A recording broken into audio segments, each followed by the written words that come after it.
Hey guys, welcome back to Youth. Thanks so much for joining us. Really sorry to leave you in the lurch last week. We didn't ditch you on purpose. The video camera gave us some issues, but we've got to figure it out this week, and so we're really glad that you're back. We're glad that you're joining us, that you're watching the videos. We hope that you're enjoying this series by D.A. Horton, a series called Control. We're on week 3 of 4 this week. Last week was about parents submitting to their control, to the control of our parents. And before that, we looked at submitting to the control of God. This week's a tough one. This week we're looking at submitting to the control of institutions.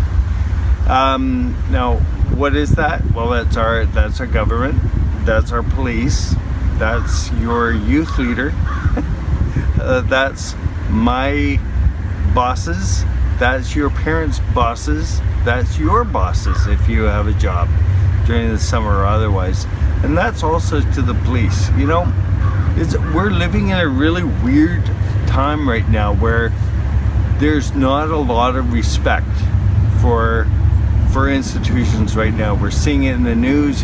You know, I was absolutely disgusted to see this week, just flipping through the news, to see the way a police officer trying to make an arrest in England was treated by the person he was trying to arrest. He was ganged up on by the person and fought. And not only that, is all the people around on the sidewalk gathered around with their cameras and were actually taking selfies of them with the police officer in distress. You and I right now are in a really weird time where the whole world seems to be pushing back against any authority, whether it be the stories that we're going to hear in today's episode, of the young kids, of the teenagers, and pushing back against a parent or teachers, or in Hannah's case later on, pushing back against her coach and having that kind of an interaction. You and I are going to have those times for sure. We are going to have just a regular time that everyone else has in life, and even as Christians, we're going to struggle with control. I struggle with control, giving someone else control over me, letting someone else have a say in my life. My kids struggle with control, with my control over them, and now I'm talking about my teenage kids. So we all struggle with control at some point, but you know, today we're going to look at what the Bible says about the institutions around us, about those people that are in control, about those people who God has allowed to be in control over us. And we're going to fight that. We're going to push back against that. We're teenagers, right?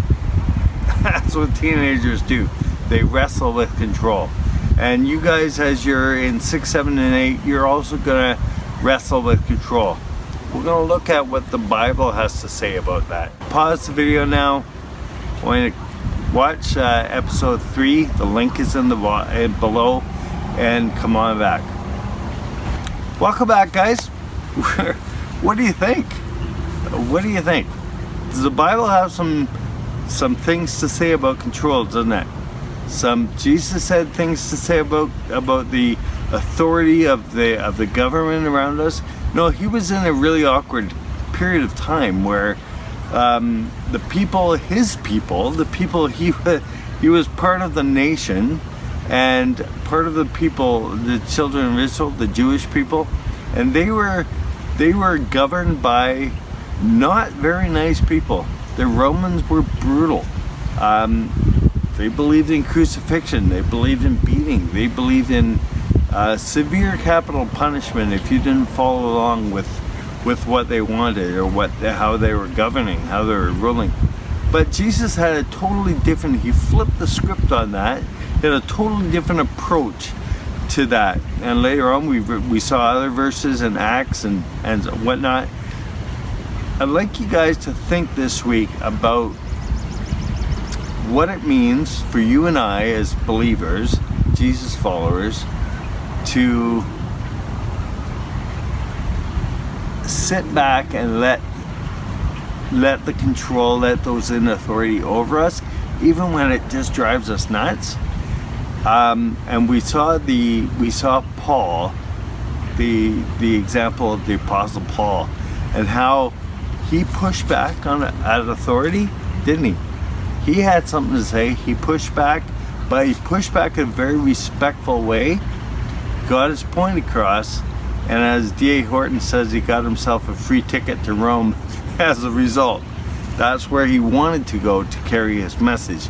But he wouldn't have gotten that far if he had gone on a hunger strike or picketed or rioted or whatever. The stuff that we're seeing in the world right now.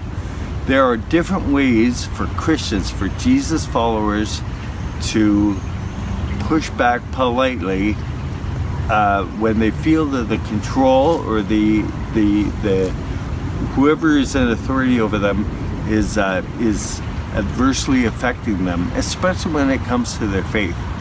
Guys, thank you so much for being with us today. Thank you so much for joining us every single week, coming and watching the videos, flipping over to Right Now Media and watching the videos there from Peter and Jessica, John and Chris and myself. We wish you a great week. We can't wait to get back with you together face to face. It's coming soon, I promise. Well, I guess I shouldn't promise that, but I really hope that soon we'll be back together face to face and we'll be able to share some physical distance time. So until then, guys, God bless. Have a great week.